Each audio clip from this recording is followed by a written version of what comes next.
Boa noite. Pessoal já entrando, vou esperar um pouquinho.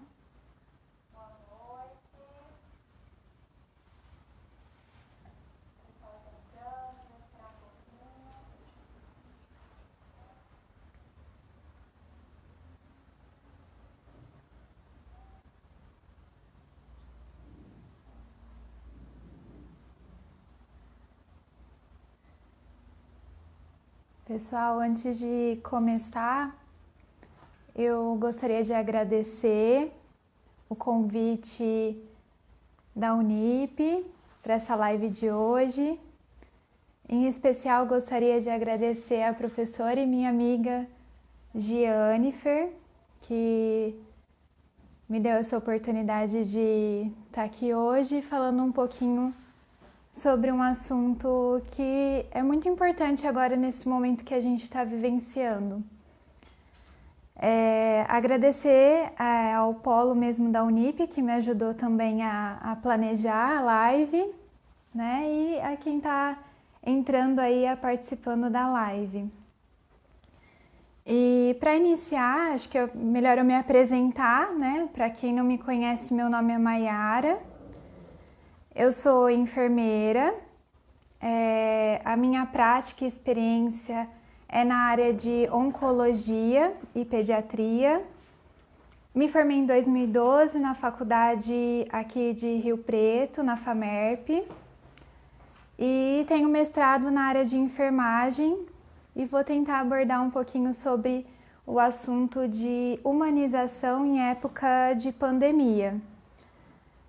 Não é nenhuma aula, né? Mas é uma troca de ideia mesmo para a gente tentar discutir algumas coisas e fiquem à vontade quem quiser comentar. Eu vou tentar ler aqui, eu não estou tão habituada com esse método, mas vou tentar responder o que eu conseguir aí ir lendo, tá? E depois também, se alguém quiser deixar alguma pergunta, também fiquem à vontade, eu tento responder na medida do possível. Pessoal mandando um oi aí, acenando. Obrigada, viu, por participarem. Como eu falei, né, a minha experiência é mais para oncologia e para pediatria, mas eu também tenho uma prática na docência, principalmente para ensino técnico. Então, para mim é uma novidade, assim, tá numa live e as pessoas estão distantes, eu tô acostumada mesmo com uma coisa mais tete a tete. Então, às vezes se vocês não acharem estranho, de vez em quando eu vou olhar minha colinha aqui do lado para discutir o assunto. Mas estou olhando o que vocês estão escrevendo, tá bom?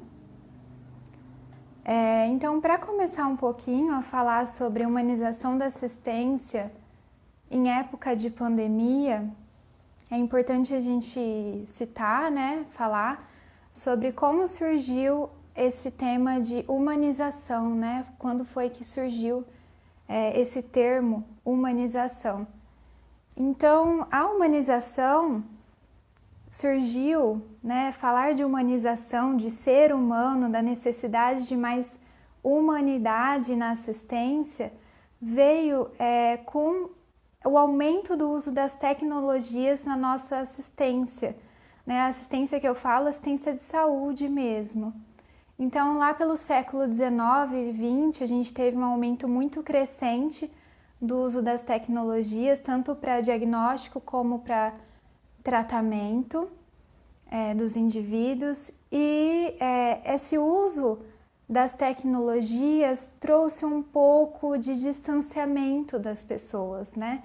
Até hoje a gente cita essa questão do distanciamento. É comum a gente escutar às vezes os nossos pais, irmãos, né, avós. Nossa, eu fui atendido, ninguém nem relou em mim, né? Ninguém me examinou, né? O examinar para algumas pessoas é tocar, né? Palpar, auscultar, né? Então isso às vezes lembra a questão de ser humano, né? E com a tecnologia a gente não que deixou isso um pouco de lado, mas talvez se tornou menos frequente. Então, a tecnologia distanciou um pouco as pessoas, né? Minimizou um pouco o contato, né? A gente perdeu um pouco dos aspectos que antes eram mais comuns. A gente falar sobre aspecto emocional, psicológico, né? Social. Hoje a tecnologia permite que a gente faça coisas com muita rapidez, né? Então a gente esquece um pouco esses aspectos, minimizou esse contato, esse vínculo, né, que a gente tem com os indivíduos, com os pacientes. E isso, de certa forma, o paciente, o indivíduo sofre, né, quando a gente entra em contato. Algumas pessoas sentem muito essa necessidade do toque, do acolhimento. Então é importante a gente falar sobre o tema humanização para tentar resgatar um pouco isso, essa questão de acolher o indivíduo no momento em que a gente usa tantos recursos, né? Ainda mais nessa situação agora que a gente está vivenciando de pandemia. Então, humanizar e pensar na prática de ser mais humano, é até estranho falar isso, né? Mas a gente tem que usar o termo, né? Tentar ser mais humano, é resgatar alguns padrões, né? Resgatar o que é terapêutico mesmo na assistência. E toda assistência que a gente presta para alguém tem que ser terapêutica, do início ao fim, né? Então o indivíduo tem que se sentir acolhido, né? Então falar sobre esse tema de humanização é tentar resgatar esse acolher do indivíduo.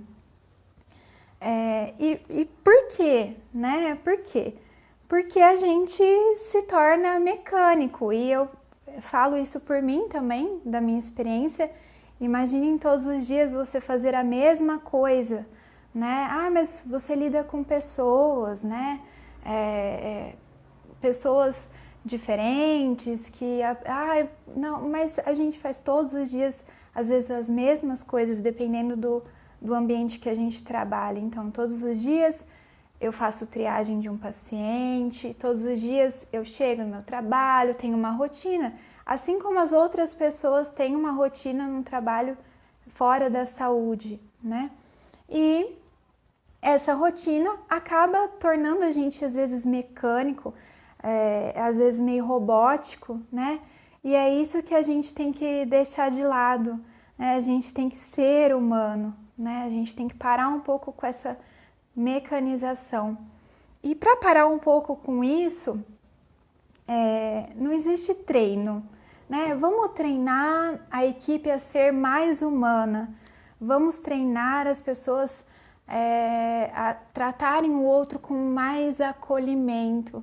É estranho treinar para ser humano, né? Porque a gente já nasce humano. Existe uma sensibilização. A gente não treina, a gente sensibiliza o outro, né?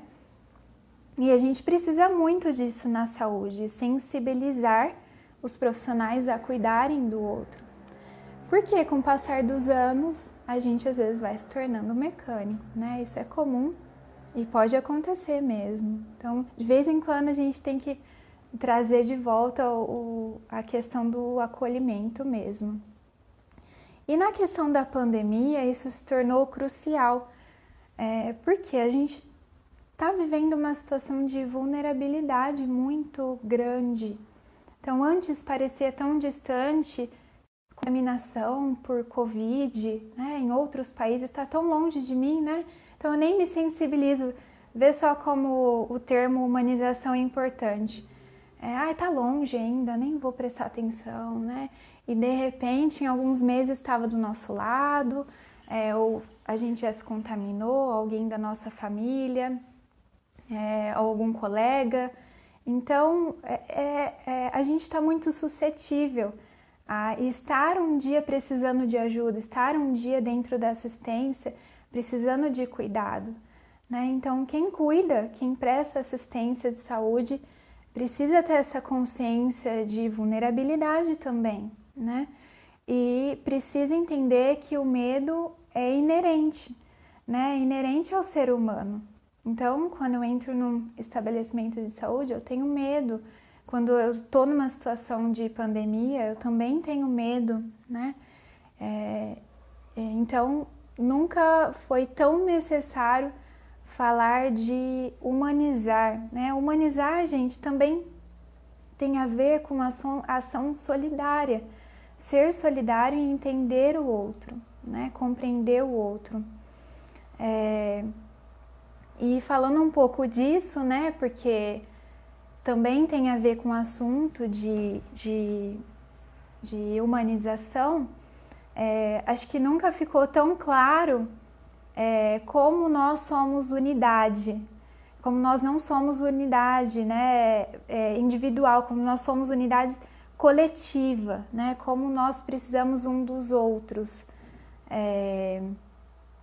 Porque não dá para pensar só na gente num momento como esse, apesar de algumas pessoas falarem, eu acredito que as pessoas estão ficando mais egoístas, né?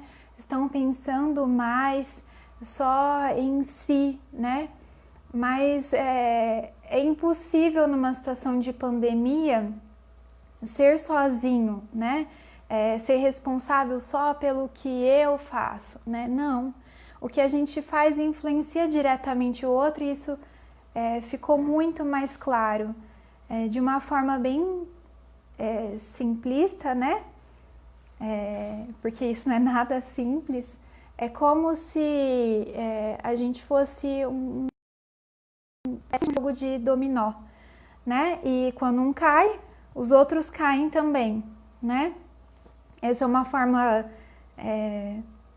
meio lúdica de pensar em como não dá para pensar só na gente. Porque às vezes eu faço certo e o meu colega faz o errado e isso influencia em todo mundo. Né? O que a gente vive hoje, né? De contaminação, às vezes um faz certo, o outro faz errado, isso influencia no geral mesmo e no coletivo. E será que a gente está preparado para ser humano e pensar em humanização numa situação dessa de pandemia, né? Será que a gente está preparado só para tratar do quadro orgânico do paciente, né? E utilizar as tecnologias aí? Ou será que a gente está preparado para tratar da parte emocional, social, psíquica, né? Das pessoas? Não sei, né? Acho que aconteceu tudo muito rápido, né? Para a gente já estar preparado 100%. E a gente tem uma série de degraus aí para subir e para conseguir vencer isso, né? Mas o fato é que a gente tem que conversar e tem que trocar ideias sobre isso. Isso também faz da gente ter sensibilidade pelo outro e buscar a humanização. Uma coisa que é muito importante citar e que eu tenho sentido bastante assim na prática é o fato da despersonalização que a gente sofre com a pandemia, né? O profissional também perde essa capacidade de se comunicar às vezes de forma não verbal, porque a gente está cheio de EPI, né? EPI, equipamento de proteção individual, para quem não é da área da saúde, mas a gente está lotado de EPI, então gorro, óculos, máscara, viseira, capote, luva. E aí que as pessoas às vezes confundem você com teu colega, porque você está todo coberto de EPI, né? Então tira um pouco da nossa característica, né? E as pessoas sofrem mesmo com essa visão, parece um astronauta, né? Te atendendo, né? Muito estranho mesmo, né? Diferente, né? Para quem está sendo recebido pelo um profissional assim, né? Por um profissional assim. Posso falar da minha prática, que eu não vou citar nomes de empresa, mas eu trabalho num ambulatório de quimioterapia e a gente tem muito contato com os pacientes, né? Cria bastante vínculo e os pacientes estranham muito isso, né? Causa um estranhismo, uma situação de não posso te abraçar, a gente não pode se cumprimentar, né? A gente não pode, né? Mas como tornar isso um pouco mais fácil, né? No dia a dia. E para quem está trabalhando também é difícil, né?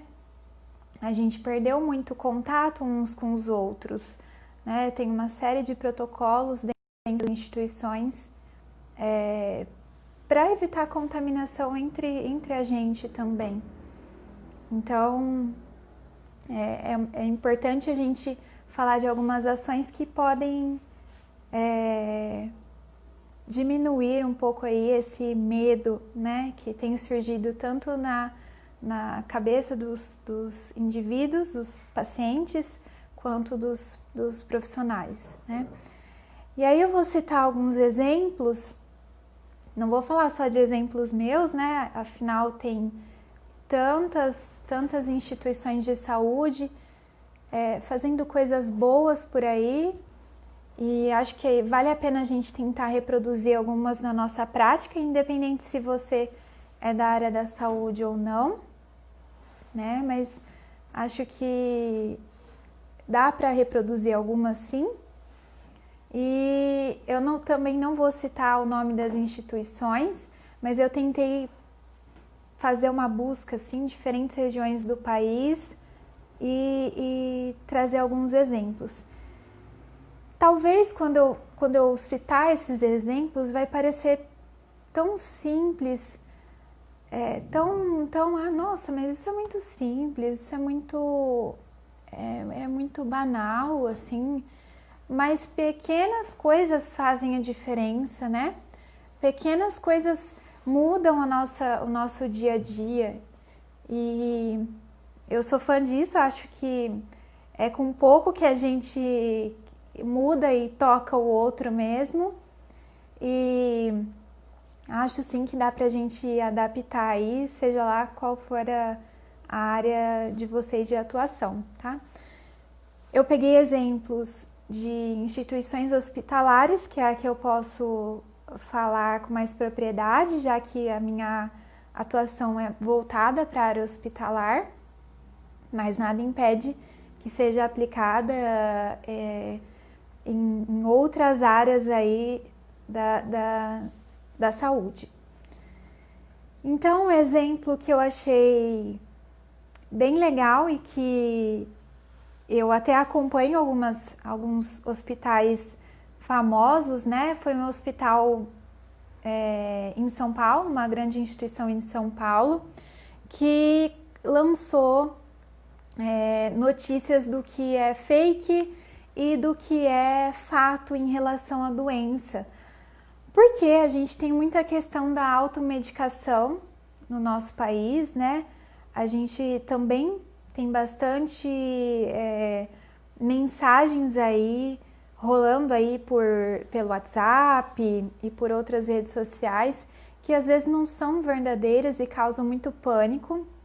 Então essa instituição em São Paulo resolveu colocar no seu site notícias que são fato e fake em relação à doença, mas já digo que a minha preferência é usar redes que a grande maioria das pessoas acessam, por exemplo, o Instagram, né? Então, também tem hospitais que têm páginas sensacionais mesmo no Instagram e que falam abertamente sobre a característica da doença, o que ela pode causar, o que é verdade ou não, cuidados que a gente tem que ter em casa, voltado para o público leigo, né? Então, público que não é da saúde. Isso eu acho muito importante e minimiza muito as fofocas, né? E outra ação legal desse hospital em São Paulo foi que eles contrataram um fotógrafo, né? E às vezes é alguém até lá de dentro da instituição que tem essa capacidade de tirar fotografia, né? E esse fotógrafo fez registros de imagens do cuidado. Então parece também muito, muito pequeno, né? Mas já digo que eu sou da assistência e o reconhecimento do nosso trabalho é muito importante, né? Então foi realizado as fotos do cuidado e essas fotos foram disponibilizadas no site da instituição. E aí os profissionais podiam se ver no site, né? Nossa, eu faço parte dessa história, né? É um incentivo a mais para o profissional continuar no seu trabalho, porque agora se torna muito difícil, né? Algumas pessoas até desistem, mas incentivos como esse nos fazem nos manter mais forte. Eu sei que isso não é o bastante, né? A gente sabe que a saúde tem muita necessidade no nosso país, em alguns lugares é muito precário em relação a materiais, em relação à estrutura física mesmo, outras coisas são importantes, mas o reconhecimento também é importante, a valorização do profissional, isso também é ser humano, né? Isso também é trazer um pouco de humanidade ali na hora do cuidado. Esse hospital também, gente, trouxe indicações de atividades para crianças em casa. Eu achei bacana, porque hoje a gente às vezes sai para o trabalho, volta e a hora que volta as crianças estão em casa com a energia toda, então eles traçaram alguns roteiros para tentar melhorar o dia a dia. Afinal, a gente anda muito preso e muito sozinho, né? Então, como modificar dentro de casa também. Isso é importante porque a gente começa a se preocupar com quem trabalha dentro da instituição, fora da instituição, né? Eu me preocupo com você fora daqui, né? Eu quero que você fique bem emocionalmente fora daqui para você poder vir bem para cá e trabalhar bem aqui dentro, né? Porque quem tá bem cuida bem dos outros, né? Outra ação também muito legal foi agora mais voltada para os pacientes, é a questão do trabalho voluntário. Então, esse hospital também disponibilizou trabalhos voluntários no site para as pessoas que quisessem ajudar de alguma forma, às vezes confeccionando alguma coisa, às vezes fazendo doação. Então, é uma prática também importante, né, e que faz a comunidade se envolver com essa causa dentro da saúde.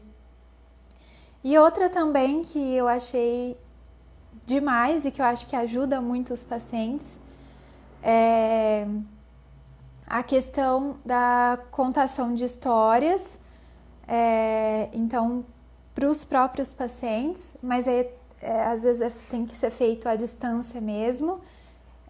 Isso é um diferencial, né, de uma instituição e demanda um pouco de tempo na assistência.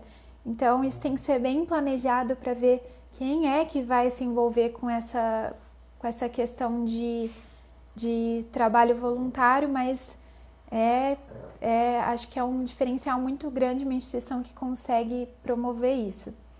E fora isso da contação de história, esse hospital disponibilizou no site deles histórias de superação de pacientes que tiveram Covid, né, e que se recuperaram, né, e histórias também de profissionais de saúde que estão trabalhando na área. Isso também é uma forma de reconhecer, né, o profissional.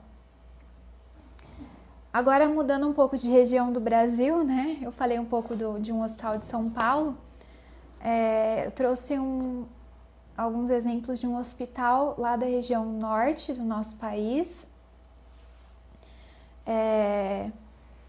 E nesse hospital, eles priorizaram a divulgação do uso correto dos EPIs, os equipamentos de proteção individual, ficou à disposição na rede social deles. Depois eu vou falar um pouquinho sobre esse ensinar a usar EPI, né? Não quero falar agora, vou deixar mais para o final, mas isso também é uma forma de humanizar, porque é uma forma de eu me preocupar com o outro, se ele está se cuidando, né? Se ele consegue se cuidar e de eu tentar ajudar ele a não se contaminar, né? Outra proposta desse hospital e que eu achei muito boa, e eu sempre falo disso quando eu dou alguma aula sobre saúde ocupacional, né? A gente sabe das dificuldades de alguns hospitais e algumas instituições de não ter um apoio psicológico para os funcionários, né? Para os profissionais. E aí o que a gente faz, né? Porque às vezes a gente tem a necessidade de conversar, né? De contar o que está acontecendo. Então, nessa situação, esse hospital resolveu fazer rodas de conversa entre os próprios profissionais, né? Entre os próprios profissionais da instituição e que não eram especializados, né? Não eram psicólogos, mas essa própria conversa, essa própria roda de conversa já diminui algumas angústias, né?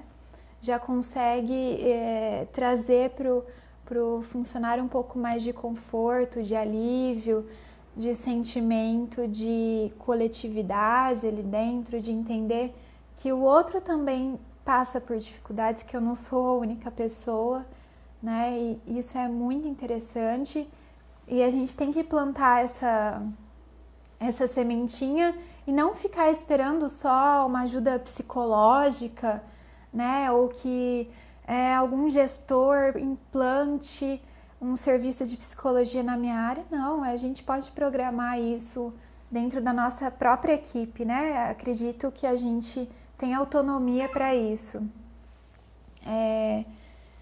Uma outra ação desse hospital no norte, essa mais voltada agora para os pacientes, é a questão das mensagens motivacionais para os pacientes, né? Então, esse hospital fez algumas mensagens de afeto mesmo e às vezes colocava nos quartos dos pacientes ou lia para os pacientes. Isso para quem está recebendo o cuidado, isso é muito tocante, né? Uma frase assim de incentivo para manter a sua tranquilidade num momento em que a gente não está tranquilo, né? A gente está com medo. Isso faz com que a gente se sinta melhor, né? Saber que o outro se importa comigo, né? Saber que tem alguém ali zelando por mim. E nesse hospital também tinha mensagens motivacionais pela escadaria do hospital e pelo refeitório, né? Para os profissionais irem lendo. Às vezes é um minutinho ou um dia que eu não estou bem, bato o olho em alguma mensagem ali, isso também pode trazer um pouco de conforto. E a questão das visitas virtuais, que o outro hospital também realizava, mas já falo que a gente precisa de mais gente envolvida nisso, não só da área de enfermagem, né? A gente precisa de vários profissionais envolvidos para não sobrecarregar nenhuma área, né? Nenhuma área específica ali de assistência. Bom, depois eu trouxe uns exemplos da região lá de um hospital de Fortaleza. Esse eu achei muito criativo e muito simples, mas de muito afeto também. Nesse hospital, o serviço de nutrição escreveu pequenas mensagens, breves mensagens à mão, né? em bilhetinhos e eles colavam em cima das marmitas, né, que eram entregues para os pacientes.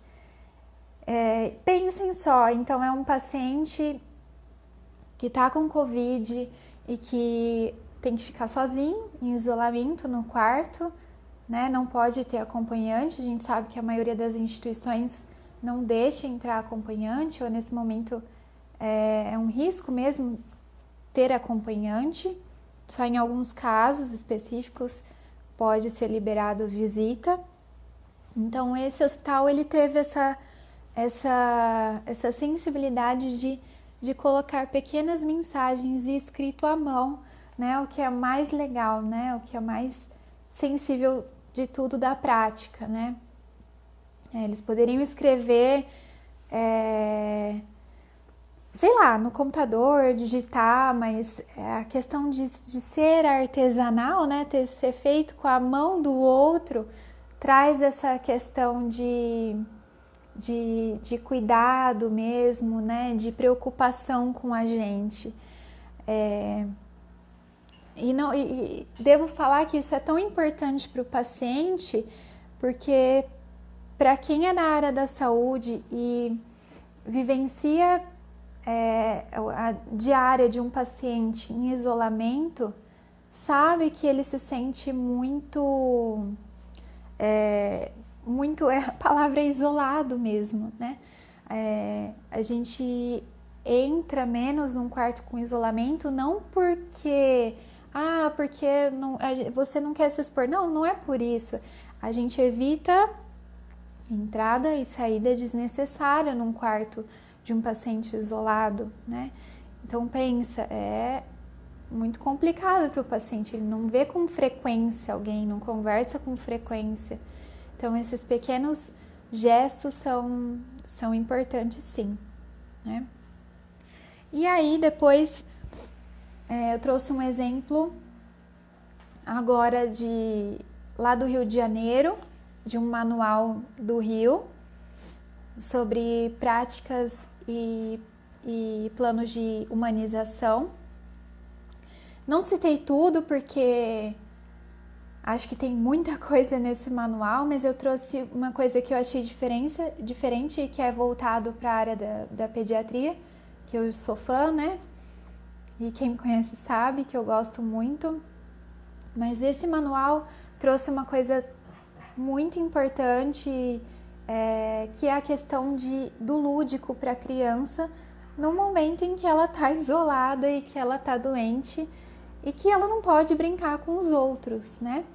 Então, esse serviço de nutrição resolveu trazer refeições divertidas para a criança. Então, quem nunca fez um prato divertido para alguma criança da família, né? O que é um prato divertido? Não tem segredo nenhum, né? Não vou falar brincar com a comida porque o nutricionista vai ficar bravo, né? Se tiver algum nutricionista aí. Mas por exemplo, desenhar um sol, né? Fazer um sorriso. Isso é tornar divertido. A criança gosta disso, gosta de brincar, né? Gosta do que é brincadeira. E às vezes ela não entende essa necessidade de ter contato com os outros, né? Ainda está um pouco vago esse conceito para a criança. E trazer momentos divertidos é importante, até no momento em que ela vai se alimentar, né? Então eu achei isso muito bacana e muito simples também, e que a gente pode se adequar aí, fazer na nossa prática. E outra ação também diferente e que agora está fazendo sucesso é a questão do crachá dos funcionários, né?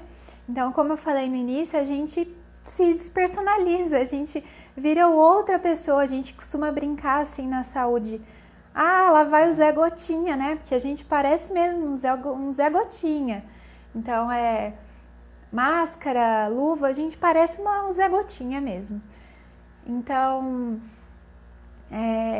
alguns lugares colocaram crachás com a foto do funcionário, a minha foto sorrindo, né, para o paciente lembrar quem é aquela, né, quem é essa aí que eu tô vendo aí, quem é esse Zé Gotinha aí, né, esse Zé Gotinha é a Maiara, ela, né, então é importante. No meu trabalho, posso citar o exemplo, a gente resolveu não imprimir as nossas fotos sorrindo, mas a gente resolveu brincar um pouco com essa parte lúdica. Eu não trabalho hoje com criança, mas a gente resolveu, para descontrair um pouco, buscar alguns personagens animados que a gente se reconhece, imprimir e fazer um crachá, assim. Então a gente fez vários crachás, não posso contar qual é o meu, mas a gente fez crachá da Margarida, da Branca de Neve, da Hello Kitty, da Olivia Palito. Então a gente fez e colocou na frente do nosso capote, e isso já gera uma reação diferente do paciente, né? Isso também gera uma brincadeira ali entre a gente, entre os funcionários, né? Ah, eu não acho que você parece com esse, acho que você parece com outro personagem, vamos trocar a semana que vem, né? Então isso também gera uma mudança ali da rotina. Outras práticas que eu não vi ser comentada aqui, mas que também pode ser utilizada é a questão de colocar música no ambiente. A gente tem que tomar muito cuidado com isso, em qual ambiente a gente vai colocar música, em que situações. Não adianta a gente colocar uma música numa situação de estresse, num pronto atendimento, por exemplo, que a gente tem que ter mais concentração, mas em momentos que às vezes está mais calmo ou que, enfim, que a equipe está reunida, por que não, né? Por que não utilizar da terapia que é a música, né? Por que não utilizar isso num ambulatório, por exemplo, né? Ou num consultório e tirar um pouco das notícias que deixam a gente tão angustiado nesse momento. Tirar um pouco esse foco, né? Eu sei que é importante a gente pensar na gravidade da contaminação, mas a gente tem que também tirar um pouco do nosso foco disso na hora do trabalho, senão a gente não consegue manter a sanidade mesmo e a tranquilidade que a gente precisa. Enfim, são alguns exemplos que eu trouxe, que eu acho que envolve humanização, humanizar, tanto para a parte dos profissionais quanto para os pacientes. Na nossa região, e eu tenho visto bastante sobre a alta do paciente, então trazer um familiar quando o paciente que foi contaminado por Covid e que se curou, né, recebe alta, trazer um familiar próximo na saída dele, os profissionais fazerem festa, isso também é trazer mais humanidade ali para a assistência, né? É muito emocionante, né? Eu me sensibilizo muito com isso, acho muito emocionante quando a gente vê um paciente recebendo alta, e principalmente os funcionários lá da unidade de terapia intensiva participando de tudo isso, porque eu já trabalhei em terapia intensiva e quando o paciente vai embora, a sensação é assim, nossa, ele nem vai lembrar de mim, né? E ficou tanto tempo comigo aqui, sedado, né? Então é importante a gente ir lá também e participar desse momento de alta, porque a gente fez parte disso, a gente fez parte dessa conquista do paciente. E permitir que os funcionários participem disso também é importante e também é uma forma de sensibilizar para ser mais humano, né? E aí, como eu falei, não era nenhuma aula, né? É mais uma discussão e troca de ideias. E aí, se vocês tiverem ideias legais aí de ações que trazem mais essa questão de humanização, postem aí pra gente compartilhar e pra gente tentar fazer onde a gente trabalha. Eu gostaria de fazer algumas considerações para acabar, né? Nem sei quanto tempo eu durei aqui, não tô olhando, mas eu não queria que fosse muito longo também, para não tomar o tempo de todo mundo, né? Mas sobre a questão de humanização, uma consideração que eu acho que é importante é que quando a pandemia, né, começou já a atingir o nosso país, a gente se viu um pouco perdido, né, em relação ao uso de EPIs, quais equipamentos eu tenho que utilizar, quando utilizar. E na docência a gente orientou bastante isso os alunos, praticou bastante, mesmo que à distância, né? A gente leu bastante sobre isso, mas pensem bem, né? Humanizar também é pensar nos outros profissionais que não os de saúde, né?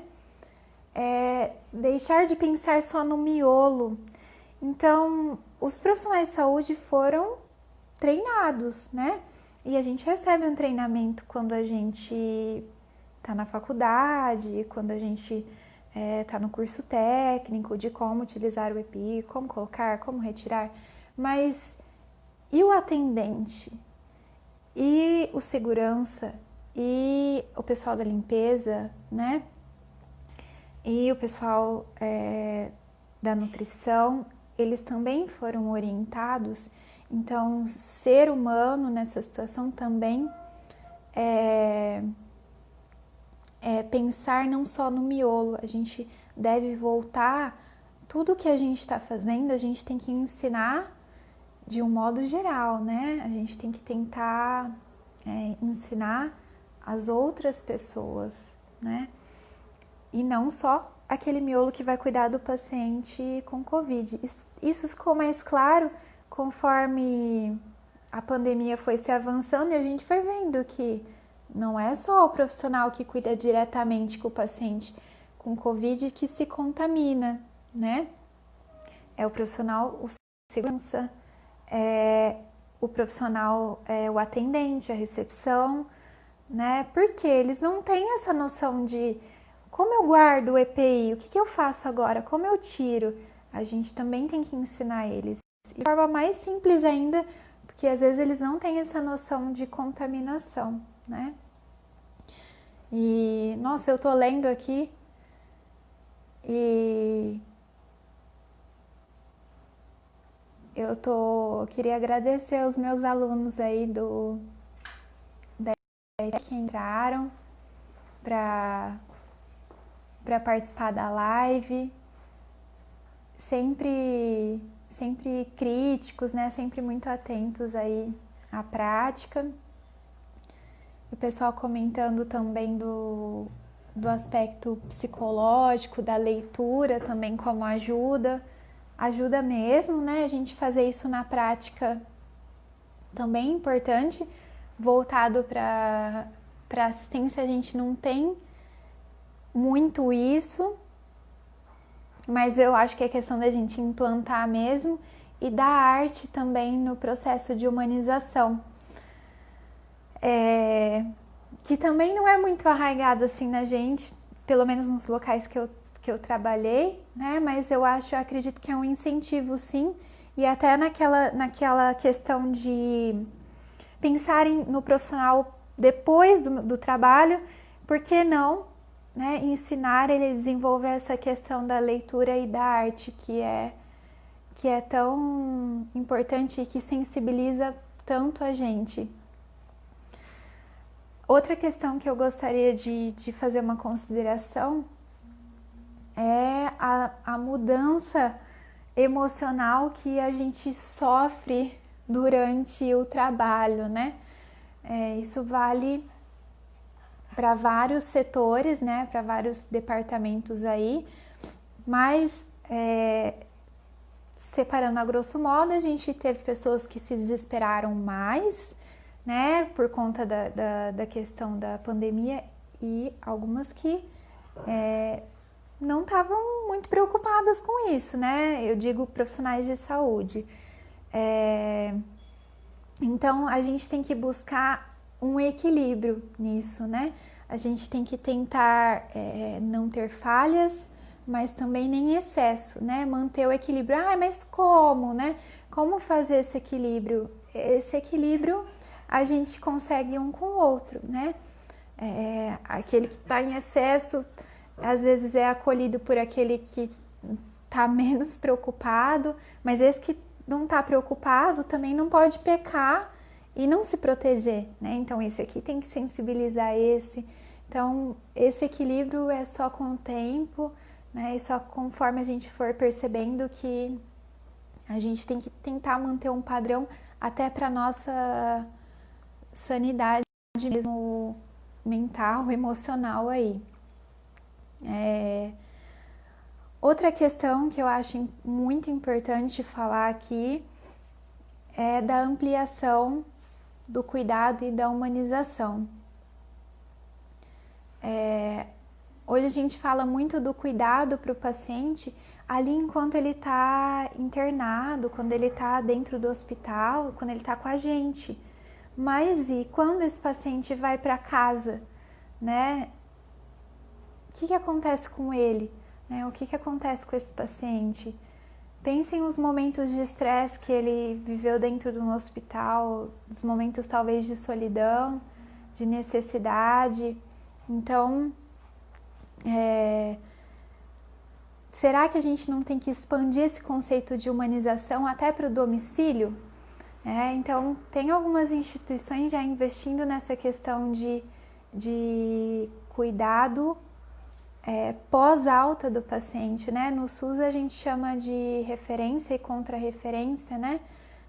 Então, quem é que vai ver como que esse paciente está se comportando depois da hospitalização, né? Alguns vão desenvolver ansiedade, pânico, alguns podem regredir em sintomas, então eu acho importante sim a gente pensar que o processo terapêutico não acaba quando a gente dá alta para o paciente, né? Ele tem que se manter. E acredito que esse é um diferencial da instituição que prestar esse cuidado pós-alta, né? E tô lendo os comentários aqui, obrigada. Dos colegas, da família e da Jennifer também. Obrigada por todo mundo, viu, pelo carinho. E para terminar, assim, gostaria de falar sobre a questão da demanda também, que acredito que isso tem sido um ponto de bastante estresse para a gente dentro dos hospitais. Então, a demanda de pacientes mudou, né? Hoje a gente está vendo superlotação em alguns hospitais e isso exige mais esforços da equipe de saúde. Só que ao mesmo tempo que exige esforços, a gente também está passando por momentos de adaptação. A gente tem que aprender novos conteúdos, novas práticas e ao mesmo tempo que a gente tem que aprender, a gente tem colegas que estão sendo afastados porque às vezes se contaminou, às vezes tem risco de estar com a doença. Então essa troca recorrente de equipe, de profissional, de adaptar o outro e de se adaptar à própria doença, isso também causa muita preocupação para o profissional de saúde. E enquanto tudo isso está acontecendo, a gente sabe que os gestores pensam assim, não, mas tem que continuar, né? Os hospitais não vão parar de atender, a gente tem que continuar a atender, a gente tem que continuar a prestar o cuidado, mas alguém precisa olhar para a gente, né? Alguém precisa olhar com os olhos não só de gestão voltada para números, né? Mas é uma gestão voltada para tratar de pessoas e que eu tenho pessoas cuidando de pessoas, né? Então eu tenho que tratar esses profissionais como pessoas, né? Tenho que tratá-los como de forma mais humanizada, né? Então esse olhar voltado não só para número, mas também para como o profissional está se sentindo e como ele está se adaptando é importante, né? E E fica aí um apelo para os gestores também entenderem um pouco essa situação que a gente está vivenciando, que é tão crítica, né? E acredito que é isso que eu queria passar, né? Espero que eu tenha sensibilizado um pouco vocês. E como exercício aí para casa, para a questão de humanização, mesmo que você não seja da assistência da saúde, tenta nessa semana fazer um exercício e tentar escrever mesmo, porque só pensar, às vezes a gente não visualiza totalmente, assim, mas tentar escrever em que momento eu poderia ter sido mais humano com o próximo, né, durante a minha semana aí, e em que momento eu gostaria de ter recebido mais carinho, mais afeto e mais acolhimento, né? Em que eu gostaria de ter sido tratado com mais humanização, né? Isso é importante para a gente visualizar aonde é que está faltando essa pecinha aí, que é a humanização, né? Muito obrigada a todos, obrigada por quem ficou aí, comentou, muito obrigada, minha família, meus amigos, alunos, as minhas amigas aí, professoras, a Ingrid e a Jennifer, gratidão.